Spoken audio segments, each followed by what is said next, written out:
প্রিয় ভাই বোনেরা, তো আসসালামু আলাইকুম। তো আমি আজকে আমি খিচুড়ি রান্না করি,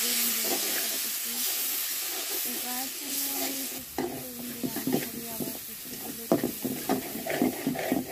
যেদিন খিচুড়ি রান্না করি সেদিন পাতিলে ভাতে থাকে, আবার যেদিন লুচি দিই খিচুড়ি হাতে করি ওই দিনও পাতিলের ভাত।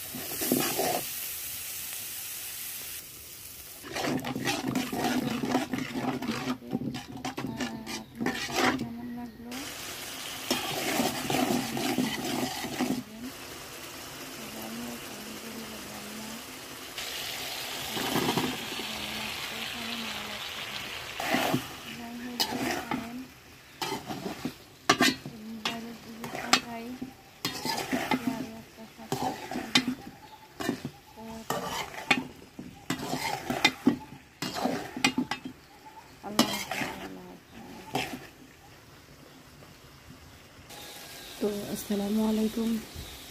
আসলে আমি বেগুন দিয়ে শুটকি রান্না করতেছি আজকে। তো সবচেয়ে প্রিয় খাদ্য হলো বেগুন দিয়ে শুটকি বা শুটকি লুচি রান্না করলে অনেক ভালো লাগে। আমাদের ঘরে মেয়েকে ভাতে থাকে না, পাতিলে ভাতে থাকে না, মানে এরকম যে একটা স্বাদ, এরকম যে একটা ভালো জানে, এটা বলার বাইরে। তো যাই হোক, আমি আজকে শুটকি বেগুন দিয়ে রান্না করতেছি।